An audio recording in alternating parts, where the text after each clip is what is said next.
Dolls glided gracefully above the port of Leth, their cries reverberating across the tranquil waters. One of these birds perched atop a weathered pole emerging from the depths, momentarily frozen in surprise as it shifted its gaze toward the approaching vessel. A few fellow birds took to the skies, skillfully dodging the looming sails of the ship which sailed ever closer to the dock, ultimately halting beside a figure named Raymond. His face lit up with a broad smile as he exuberantly shouted to his companions that they had finally arrived. As he disembarked, Raymond raised his arms in a jubilant display, laughter erupting from him and capturing the attention of onlookers who regarded him with incredulity at such an enthusiastic greeting. Gradually regaining his composure, he began to survey the bustling surroundings, his gaze landing on a girl nearby who offered a smile and informed an approaching newcomer that he could only acquire her potion after fulfilling a favor for her. Additionally, a man brandishing a fish by its tail proudly proclaimed he had the most attractive deal in the vicinity, while throngs of vendors hawked their various wares. One individual inquired if the newcomer sought a warehouse for storage, while another proposed companionship for training to explore the vast realm of Maple. Amidst this lively commotion, someone inquired about Raymond's brother. With bubbling enthusiasm, Raymond declared he was amidst the vibrant port city of Leth. At that moment, Walker approached, placing a reassuring hand on Raymond's shoulder, smiling warmly as he asked if Raymond was pleased. The latter's grin expanded, joyfully calling out Walker's name. Walker remained silent but continued their stride, hand resting comfortably on Raymond's shoulder. Suddenly, Dean approached, narrowing his eyes with a grin, expressing his desire to share his overwhelming emotions with everyone in the port city. Beside him, Charlotte beamed but remained wordless. Dean then declared he had an earnest wish to announce that this was the dawn of their grand adventure. Charlotte and Dean caught up with Raymond and Walker, who had already ventured further into the city's lively streets, a vibrant tapestry of tales spun by adventurers from distant lands. It was an era when epic journeys flourished, even as shadows loomed in dark dungeons where brave souls prepared, weapons clutched with determined resolve. In this age of exploration, mysterious gates emerged across the globe, serving as portals to uncharted realms brimming with terrifying and enigmatic creatures. These beasts, colossal in size with menacing fangs and claws, fiercely defended their territories against human incursions. Many intrepid adventurers had met their demise within these gates, yet the allure of bountiful treasures, chests filled with jewels, weapons, and coveted items drew ambitious souls to confront the dangers. With a serious demeanor, Walker declared they needed bait. His companions blinked in disbelief, astonished by the suggestion. He elaborated that concocting a strategy before entering the gate was futile, for the unknown awaited them. Images of horrifying beasts flooded his mind as he recalled the countless adventurers who had perished in unforeseen predicaments, thus leading to the employment of bait slaves, individuals intended to divert the monster's attention while the others made their escape. Charlotte, processing this revelation, closed her eyes, recognizing the grim fate of those who would serve as distractions. She deemed it a pragmatic strategy, yet Raymond frowned, turning to her in confusion, questioning the ethics of such a tactic. Not long afterward, they found themselves in a dimly lit chamber where individuals were confined behind iron bars. A man greeted Walker with a smile, expressing his delight at seeing him. He explained that the establishment was managed by the Gapor Trade Guild, and all present were decoy slaves. He optimistically suggested that Walker would find a suitable asset among them, assuring him that their investment would yield returns. With a broad grin, he offered to recommend 2 slaves, gesturing toward a pair behind the bars. After some contemplation, Walker decided to acquire both, prompting the man to extol his choice, wishing him success on his venture.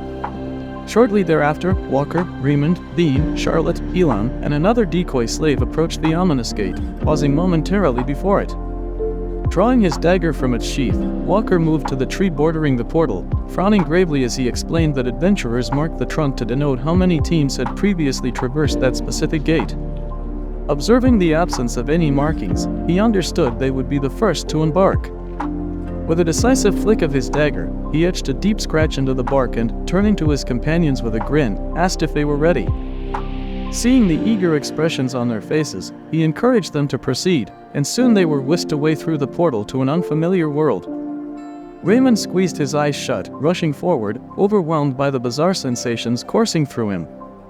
Suddenly, he halted, wide-eyed with delight as he beheld enormous mushrooms before him, marveling at the whimsical landscape that defied his expectations. Yet, as if to ground him from his excitement, Walker gravely cautioned the group against succumbing to panic and urged them to keep moving, noting that the portal generally opened far from the monster's lairs, indicating they were still safe. The other decoy slave and Alpum stood frozen, mouths agape in astonishment, while Walker pressed onward, instructing them that retracing their steps was not an option. They needed to locate the exit portal. As silence enveloped the group, a monstrous creature suddenly appeared behind Charlotte, who trailed at the rear. Hearing an ominous sound, she turned in alarm, but before she could react, the beast lunged, its maw gaping wide. "What is that?" she exclaimed, blood splattering into the air as it attacked. Hearing her piercing scream, the others spun around, bewildered by the sudden presence of monsters.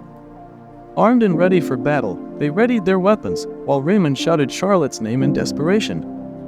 However, before they could respond, another thunderous roar echoed, heralding yet another monstrous foe leaping toward them.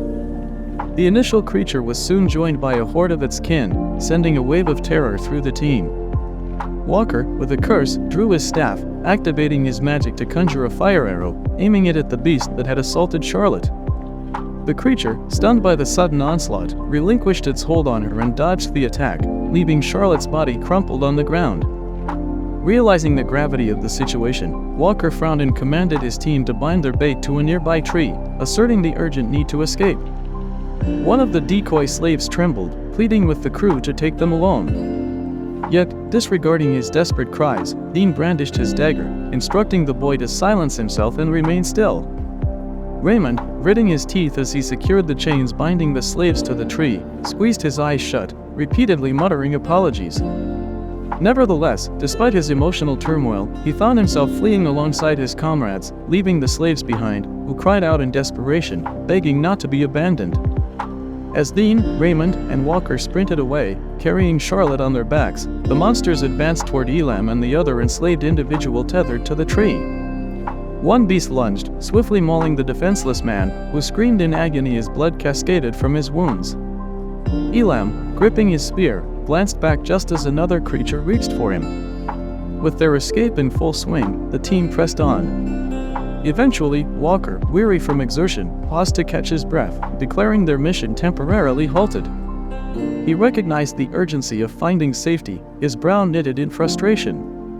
Suddenly, he noticed Raymond, standing a short distance away, frozen in place, eyes wide and panting in terror. After calling his name several times to rouse him, Dean rushed over, seizing Raymond by his collar and shaking him, demanding he snap out of it. Finally, Raymond focused on his comrades, who urged him to heed Walker's guidance. Frowning, he implored his companions to calm down, even as their adventure spiraled into chaos. He believed they could strategize more effectively, summon their courage, and venture forth once more. It was far too premature to surrender. With unwavering determination, he urged his companions to remain vigilant. A grin creased his face as he clenched his fist, asserting that they would endure together. In that very moment, a monstrous creature materialized behind him, rearing to strike, crashing down with a force that sent dust and debris spiraling into the air. The ground buckled beneath the impact, and the shockwave catapulted Raymond away, throwing him off balance, while Walker was violently yanked to the side, skidding like a leaf caught in a tempest. The beast, dripping with crimson, surveyed the devastation around it. Raymond, trembling, uttered the name of his fallen ally, his gaze fixed on the remnants left behind, horror blossoming in his wide eyes. Walker, in a desperate attempt, set Charlotte's lifeless form aside and conjured a fiery arrow with his staff. Just as he prepared to unleash his assault, the creature reacted swiftly, pivoting towards him with a feral growl and extending a sinuous tongue that ensnared Walker's neck. In disbelief, he cried out, struggling against the creature's grip as it drew him closer to its gaping moan. "Help me," he implored, fighting futilely to escape. In an instant, blood erupted into the air, accompanied by a sickening crunch and a chilling scream. Raymond's eyes widened, his jaw clenched, sweat trickling down his face, tears welling in the corners of his eyes as he sat there, paralyzed by the horror unfolding before him. He attempted to dismiss the chaos surrounding him, but as the monster drew nearer, its maw stained with Walker's remains, fear gripped him. He called for assistance, but his legs refused to cooperate as he attempted to crawl away, only to be ensnared by the creature's grotesque tongue, tugging him towards its ravenous jaws. Raymond screamed in agony as the monster clenched its teeth around him, pain radiating through his leg. In the midst of his torment, Alpum perched on a tree branch, transfixed by the gruesome spectacle, blood splattering around them, drenching the ground. Clenching his fists in rage and horror, he squeezed his eyes shut, trying to silence his screams. Suddenly, he noticed Ellen nearby and, in disbelief, questioned whether they were truly the bait. The main character stood stoically, lips pressed together, as Raymond raised a trembling hand towards him, relief washing over him at Ellen's presence. "Please, help me," he gasped, his hope flickering as he lamented the loss of their comrades, realizing they were now the last of their kind. Apologizing for what had transpired, he insisted they unite, desperate to escape their fate. With a surge of frustration, Raymond shouted at Ellen, demanding he cease his inactivity and aid him. Though the main character managed a faint smile at the outburst, he remained silent. Ultimately, Ellen leaped down, landing before Raymond, confessing that even if he yearned to assist, he feared it was too late. Over half of Raymond's body had already succumbed to the monster's insatiable hunger. In a moment of clarity, Raymond froze, astonished by his reflection in the pool of blood at his feet, his face slick with sweat and tears streaming down his cheeks. He derided Alpum as a fool, questioning if he truly believed he could survive alone. With fury, he warned Ellen that he would be next, just as the monster's jaws sealed shut around him, leaving only Raymond's hand protruding from its maw. For a fleeting moment, the creature paused, chewing its gruesome prize before tossing aside what remained of Raymond, growling at the main character, who stood resolute, spear in hand, prepared for confrontation. Ellen held firm, bracing himself as the monster charged, its mouth agape in anticipation. With unwavering resolve, he declared his intent to survive, launching a powerful strike that pierced the creature's flesh. As the beast collapsed to the ground, he froze momentarily, then covered his face with his hands, vowing he would not perish in this forsaken place. With a heavy heart, he recalled a time when he stood with his team, confronting a horde of creatures soaring through the sky. The forest below them burned in patches, dark smoke billowing into the air, while colossal boulders rained down from above. Spotting an adversary, Ellen's focus sharpened as he recognized the looming threat of the Dragon King, a monstrous horned creature with 3 heads, a harbinger of their impending doom. The realization struck him, it meant their sanctuary had been obliterated. Sorrow enveloped him as he acknowledged that they had no allies left. All those who had fought bravely, the Resistance, the Crusade, Hunters, and the 6 heroes, were now lost to the annals of time. With a heavy heart, he turned to the last remaining adventurer, aware that hope had dwindled. As the shadow of the Dragon King loomed overhead, the protagonist activated his magic, warning that this was their final stand. In a cataclysmic clash, smoke and fire engulfed the battlefield. Amidst the chaos, Ellen, drenched in blood, fell to his knees, unable to confront the corpses strewn about. One of the severed heads lay before him, but he felt no elation. Instead, despair consumed him. He lifted his gaze, questioning whether this marked their end. The dragon, despite the loss of 1 head, remained formidable, its other 2 heads undeterred. Ellen contemplated their struggle, realizing they had only managed a superficial victory. As the dragon, rejuvenated and relentless, dove towards him, Ellen closed his eyes, bracing for the inevitable, accepting that their world, their adventure, was drawing to a close. In a fit of rage, he slammed his fist into the ground, vowing not to succumb so easily. With the weight of grief and anger coursing through him, he resolved that he would not allow this to be the end. Determined, he stood tall, his gaze fixed on the monster, and with every ounce of strength, he prepared to unleash a final, defiant strike.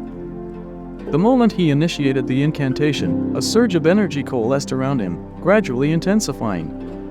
As the force amassed, it culminated into a formidable attack, a brilliantly luminescent arrow that glimmered with lethal promise. Ellen, resolute and determined, swore to vanquish the creature known as Tailhorn, even if it meant sacrificing his very existence in the process. Yet, just as he was about to unleash the spell, a tremor rippled through his hand, causing the gathered energy to explode outward, scattering into the ether. He had overexerted himself, his body now a mere shell of exhaustion, and as he coughed up blood, he staggered, desperately trying to maintain his footing. At that critical juncture, the monster, sensing the impending attack, lunged forward. It conjured its own magical assault, energy swelling ominously in the abyss of its gaping maw. As a potent force hurtled toward him, Alan found himself paralyzed, unable to flee. A pitiful realization washed over him, and he murmured softly, lamenting the cruel twist of fate. He pondered why his story had to conclude in such despair, reflecting on the notion that with greater strength, the outcome could have been altered. If given a fresh start, he would have charted a different course. Suddenly, his reverie was shattered by a voice, someone commanding him to rise, accompanied by a splash of cold water. His eyes flew open, disbelief coursing through him as he lowered his gaze, astonished by the figure before him. The man bellowed with authority, addressing him by a different name, branding him a foolish decoy slave, and admonishing him to remember his station, crossing his arms with palpable disdain. "Where is Tail Horn?" Alan's thoughts raced. Was he still alive? He shook himself from the daze, glancing around the unfamiliar surroundings, only to spot several other men, shackled like him. Recognition dawned upon him as he absorbed the scene. He barely caught snippets of conversation nearby, where individuals discussed the latest merchandise they had procured, while others complimented their peers on excellent choices for an expedition into the depths of the dungeon. Alan moved his wrist slightly, the familiarity of this place hitting him like a wave. He had been here before, but from a distant recollection, he heard a voice expressing gratitude, followed by another announcing that the buyer had struck gold with this find. As he surveyed the grim reality of the shackled men, he realized with mounting horror that they were at a slave market, a concept long outlawed, yet here it was, undeniable and real. He directed his attention back to the man who had mockingly questioned how he had survived. This was the slaver who had purchased him 6 years prior, a revelation that sent a shiver down his spine. In this bewildering twist of fate, it seemed he had somehow traversed back in time. The merchant's frown deepened as he hurled insults, his fist clenched in readiness to strike, and Alan's eyes widened in trepidation. "What are you staring at?" the man spat, his anger palpable as he swung his fist toward Alan. The protagonist could do nothing but watch in shock as the blow landed squarely on his face. Was he dreaming? The sensations were too vivid, too acute for mere fantasy. The merchant stepped forward, presenting a team of slave collectors, eager to display their latest acquisitions, announcing, with a flourish, that he had just received them. In that moment, it struck Alan like lightning. He had been granted a second chance. It was as if the universe had conspired to rewind time to the instant before the calamity had unfolded, a moment when his fellow adventurers perished at the hands of monstrous foes. With newfound purpose, he grasped the fire arrow staff that lay abandoned on the ground, noting its latent potential. He hoisted the staff over his shoulder, a smile tugging at the corners of his mouth.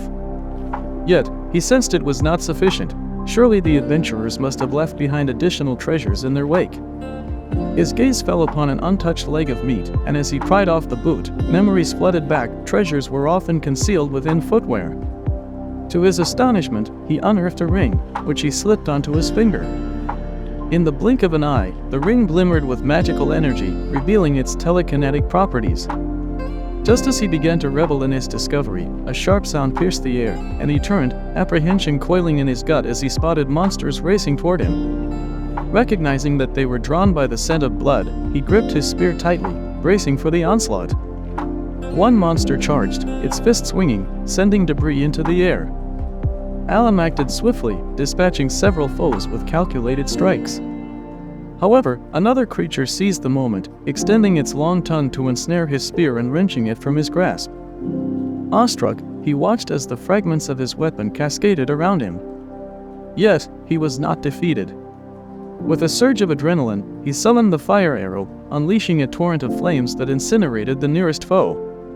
As the fire flickered and the attack waned, he harnessed the ring's power to redirect the remnants of his assault, skewering additional monsters in a dazzling display of skill. When the chaos subsided and he surveyed the battlefield strewn with defeated foes, a voice broke through the silence. Charlotte, her expression a mixture of shock and admiration, exclaimed that he was far from an ordinary decoy slave. He turned to her, contemplating the implications of her words. "Who are you?" she demanded, her curiosity piqued as she noticed the staff he wielded and the luminous band encircling his wrist. How could a decoy slave possess such formidable abilities? Seeing his reticence to answer, Charlotte urged him to remain silent about the anomaly that had transformed him, a plea wrapped in urgency. In the stillness that followed, a question hung in the air, and finally, the protagonist broke the silence. "Have you finished speaking?" he inquired, his voice steady, ready to confront whatever lay ahead.